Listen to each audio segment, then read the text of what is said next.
Congratulations! You've just discovered one of the best Vegas travel promotions available today. Imagine spending days and 3 nights in Las Vegas! Relaxing in beautiful hotel accommodations, enjoying incredible restaurants, taking in unforgettable attractions, and creating memories you'll never forget. This exclusive online promotion also includes dining credits, complimentary lunch for 2, attraction tickets, and more. The best part? You can travel anytime within the next 3 years. Ready to see what's included? Click the link now and discover why Las Vegas is so much more than the Strip.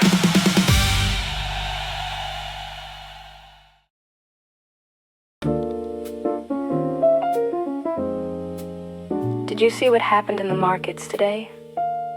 No, but I heard something big is happening. It's not just the economy. Everything feels like it's changing. Wait, isn't that what they talk about on Tuesdays? Yeah, let's talk. On Tuesday.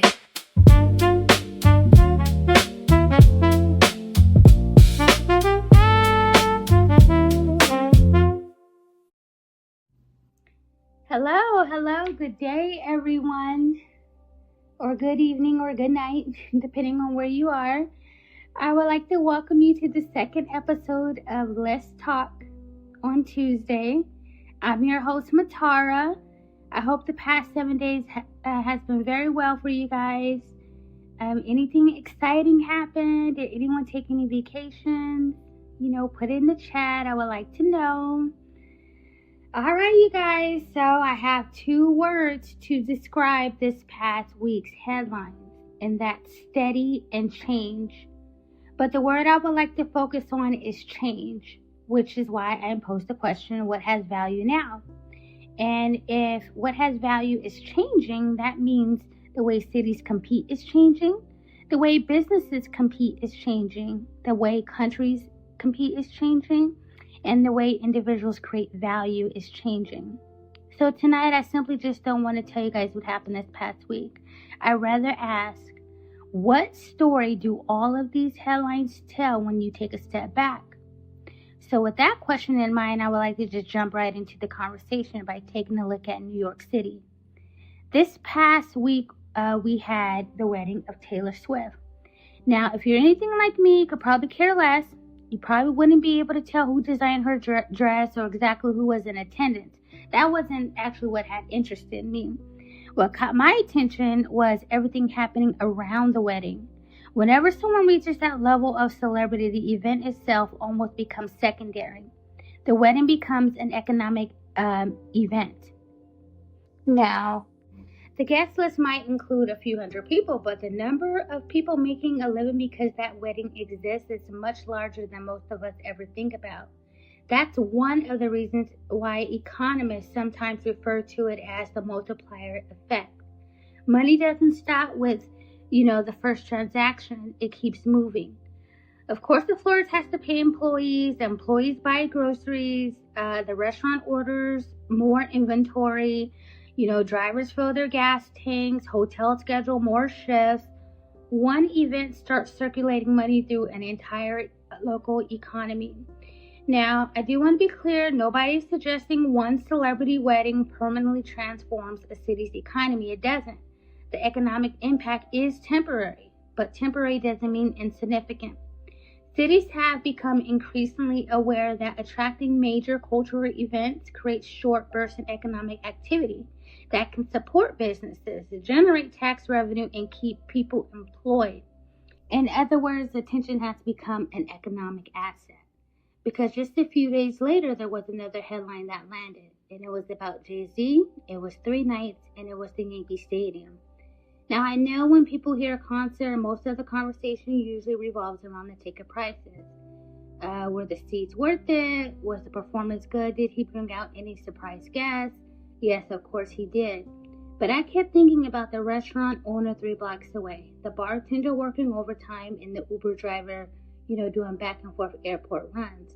Those businesses may not have performed on stage, but they definitely did participate in the event.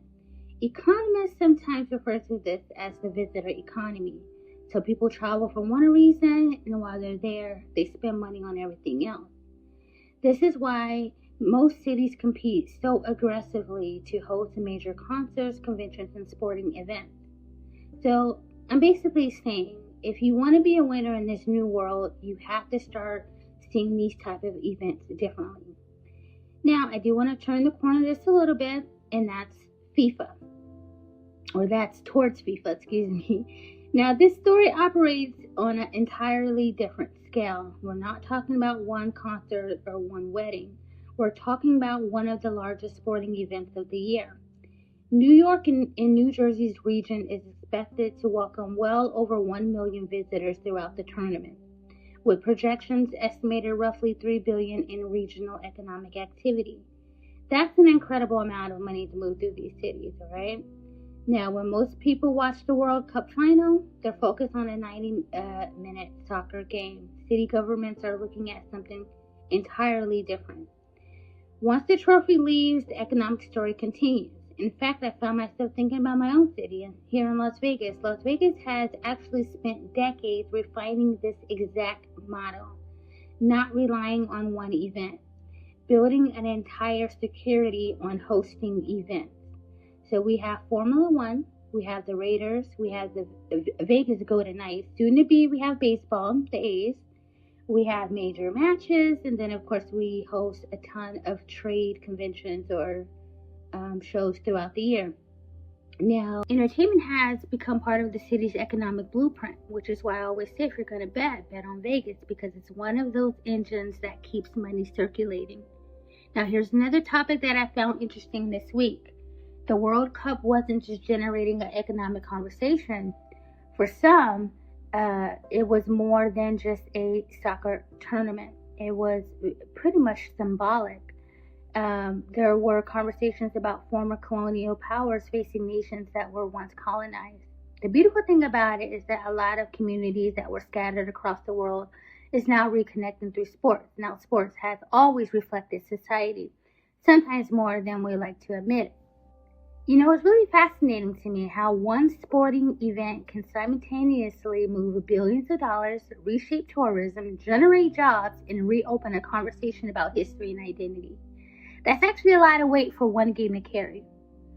Now, you know, when I was doing R&D for the show, I noticed that AI is actually becoming extremely dangerous. Like, I was not able to tell with some of the content, you know, what was fake or what was real. And, you know, I know a lot of us is thinking the same thing, but I was like, wow, you know, I use AI, and as a creator, I'm thinking to myself, I have a problem. The technology is moving so quickly that you'll need to, like, pretty much verify every bit of content. That's a lot of time, and that's a lot of energy. So for me, you know, that makes authenticity more valuable. If everyone has access to the same software, the advantage isn't the software anymore, it's the person using it. So I'm thinking, how am I going to differentiate myself and my work? Because AI isn't going to eliminate the creative creator. It's going to raise the standard. If anyone can generate something beautiful within 30 seconds, beauty alone isn't enough anymore. Now it's your ideas. Now it's your taste, your reputation, your ability to connect with a human on a human level.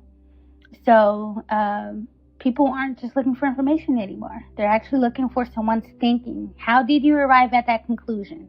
What did you read? What did you notice that someone else probably overlooked or everyone probably overlooked? That's becoming a part of the value. And that's what I hope this show actually becomes. Not another place to repeat headlines that you have already seen or read. There are plenty of people already doing that. I'd rather spend our time asking why these stories matter in the first place. So moving on. Now, this past week, the NATO summit took place out in Turkey. One of the hot topics was Ukraine. Now, the war has dominated headlines for years, but what caught my attention is that Ukraine isn't a NATO member. Yet, almost every single strategic discussion eventually circled back to Ukraine.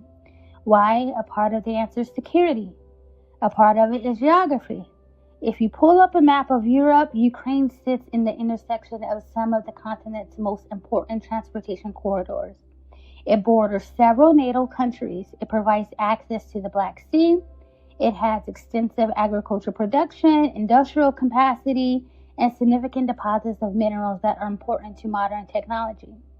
So critical minerals are needed in the batteries that we use, specifically electric batteries, electronics, defense technology, data centers, satellites, those industries all require resources. So when governments talk about security, they're often talking about economics as well. Russia understands this. They understand geography. NATO understands geography. And if you're an investor, you should understand geography as well. That's why maps still matter, even in the world of artificial intelligence. Now, Russia has consistently argued that NATO's expansion towards its borders threatens its long-term security interests. NATO argues that sovereign nations should have the freedom to choose their own alliances. Those positions have been in conflict for decades. So understanding the history doesn't require for one to take one side over the other. It simply helps explain why resolving this conflict has proven to be so difficult. Because neither side believes that it's negotiating over something temporary. Each believes it's negotiating over the future of security of Europe. Okay? Now, that's a very different conversation. There was another topic that I did pick up on, which was a direction I don't think most of us expected, and it was space. Not astronauts, not Mars, infrastructure. So, of course, knowing me, I got curious. Now, artificial intelligence requires an enormous amount of computing power. Computing power requires natural resources. Some companies and researchers are now exploring concepts that sound almost like science fiction. Could future computing eventually move into orbit? Could satellites handle more processing? Could space-based solar power one day support large-scale computing? These ideas remain experimental. No one is suggesting they're replacing terrestrial data centers anytime soon. But the fact that they're being discussed tells something different. Governments aren't planning for today's technology. They're planning for the next generation, because by the time anyone agrees something is important, these ideas will already be in motion. They are invisible until they stop working. And that's usually how infrastructure works. Nobody celebrates it while it's functioning. Everybody notices when it fails. That's one reason NATO spent so much time discussing space technologies. Whoever controls communication controls information. Whoever controls information creates an advantage. And one report after another talked about building more resilient satellite networks, protecting communication, strengthening cyber defense, improving intelligence gathering, developing AI systems capable of processing enormous amounts of information in real time. It's easy to hear those conversations and think, well, that's military business. Not entirely, because those same technologies eventually make their way into civilian life. Many satellite technologies that we rely on every day were originally developed with national security in mind. Innovation has, a funny habit of moving in both directions. It's a continuous cycle. Now that brings me to another story that I felt didn't really receive as much attention as it deserved, and that was the trade agreement between the United Kingdom and India. Now, trade agreements rarely become trending topics. For years, globalization operated on a fairly simple assumption. Find the cheapest place to manufacture something, ship it around the world, everybody wins. At least that was the theory until COVID happened. Suddenly, businesses started asking a different question. It was no longer about where's the cheapest, but where's the safest.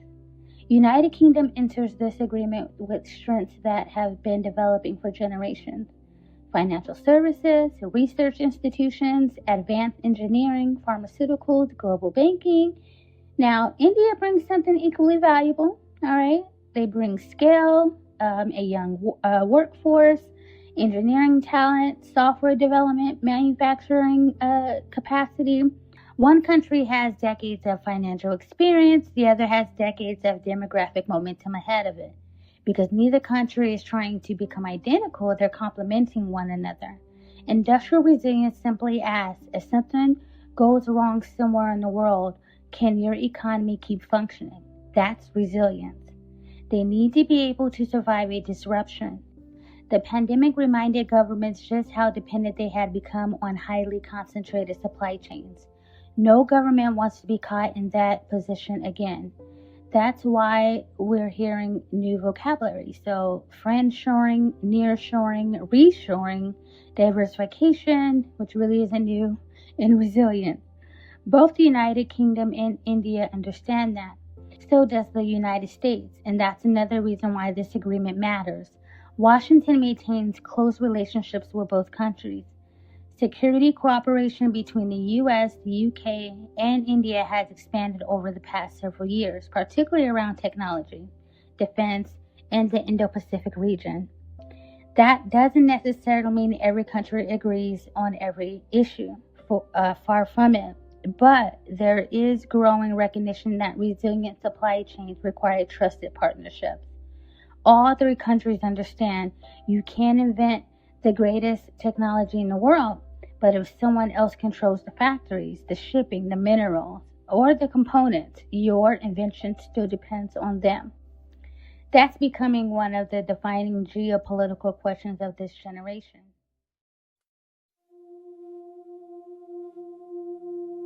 What if the next opportunity isn't something you buy? What if it's something you understand before everyone else?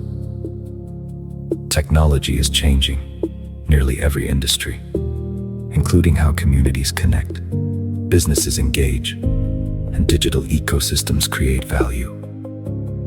Tripto is building a utility-driven platform designed around participation rewards and real-world engagement. Curious? Click the link in this episode description and decide for yourself. Alright, you guys, here's another one of those stories that's easy to misunderstand if you only read the headline. So basically, the headline suggested that advanced AI models from American companies, including OpenAI and Google, were being accessed by Chinese companies through overseas subsidiaries, particularly operations based in Singapore. Now, the immediate reaction online was predictable. Yes, some of the companies have been placed on various U.S. government lists because of national security concerns. But the U.S. government doesn't just have one master blacklist. There are several. The Department of Commerce maintains what is called the Entity List, which restricts exports to certain foreign organizations. The Department of Defense publishes a list of companies it identifies as having ties to China's military modernization efforts. The Treasury Department has investment restrictions involving certain firms. Each list serves a different purpose, each follows different rules, and each has different legal consequences. So when people say they're blacklisted, it's worth asking by whom, because the answer matters. According to reporting, the concern wasn't necessarily that these companies were violating existing laws outright. The concern was whether the current rules are keeping pace with how global technology companies actually operate. This can create a gray area, and businesses tend to move into gray areas long before governments write regulations for them. We've seen that pattern over and over again. The internet, social media, innovation usually arrives first, policy catches up later, sometimes years later. Now, I started asking myself something. If you're running one of the largest AI companies on earth, how do you look at this situation? So forget politics for a second. Think like a CEO. You're competing for one of the fastest moving industries we've seen in decades. Every month, someone will always offer a faster or cheaper model. If developers stop building on your platform, they'll build somewhere else. If businesses migrate to another ecosystem, they may never come back. This isn't just about selling software, it's about becoming the operating system for the next generation of computing. Whoever builds the largest ecosystem gains enormous advantages. More users, more data equals more revenue. That's how technology platforms become dominant. It's the same reason companies fought to become the top dog in the age of the internet. Switching becomes expensive. That's called platform dependence. And right now, every major AI company wants to become that platform. From a purely business perspective, the incentive is obvious. Reach as many customers as possible. expand globally, encourage developers to build on your models instead of someone else's. Keep your infrastructure at the center of the ecosystem. That's business. Governments, however, aren't looking at quarterly earnings from the same perspective. They're looking 10 years ahead. They're asking different questions. If advanced AI accelerates scientific research, who benefits? If AI improves cybersecurity, who gains the advantage? If AI speeds up military planning, whose capabilities improve? How does AI change the balance of power? Those aren't hypothetical questions anymore. That's why artificial intelligence has become part of the national security discussion. Therefore, governments and corporations don't always define success the same way. One wants global market share, the other wants strategic advantage. So Taylor Swift wasn't really the story, neither was Jay-Z, or FIFA, NATO, Google, OpenAI, or the United Kingdom and India. The real story is what they're all competing for, influence and capital. So what does any of this actually mean to you? I think it depends on who you are. If you're a business owner, pay attention to where investment is flowing, because that's often where opportunity follows. If you're an entrepreneur, understand that technology is lowering the cost of execution, which means your competitive advantage is becoming less about success and more about judgment. Everyone has access to AI. Not everyone knows how to ask better questions. Not everyone knows how to build trust. Not everyone knows how to communicate clearly. Those are still human skills. If you are an investor, this is a reminder to think beyond quarterly earnings. Try looking at industries instead of individual companies.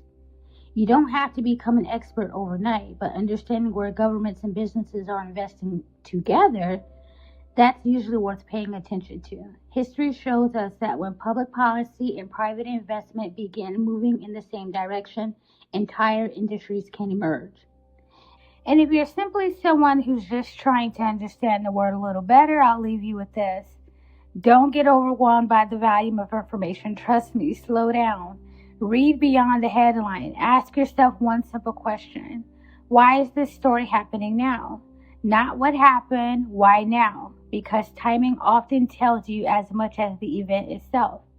I found that's one of the easiest ways to separate the noise from the signal.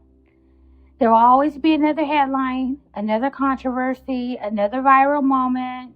Those come and go. That's really what it's all about. If you keep asking better questions, I think you will make better decisions. Now, before we close out, I have a joke for you guys, right? It can be a little corny, but, I like to laugh, so it's kind of funny to me. So, here we go. Why did the data center go to therapy?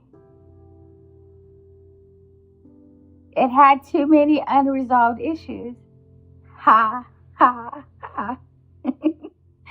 Well, those are my thoughts. That's it, you guys, for this evening. As always, I appreciate you spending part of your evening with me. If something we discussed tonight challenged the way you think or help, in any way connect the dots or a few dots, put it in the chat. And if you disagree with me, even better, put that in the chat as well. Again, I'm Atara. It has been a pleasure. Until next week, take care of yourself, keep learning, and keep looking beneath the headline. Thank you so much for your time this evening. And I'll talk to you next week. Let's talk on Tuesday.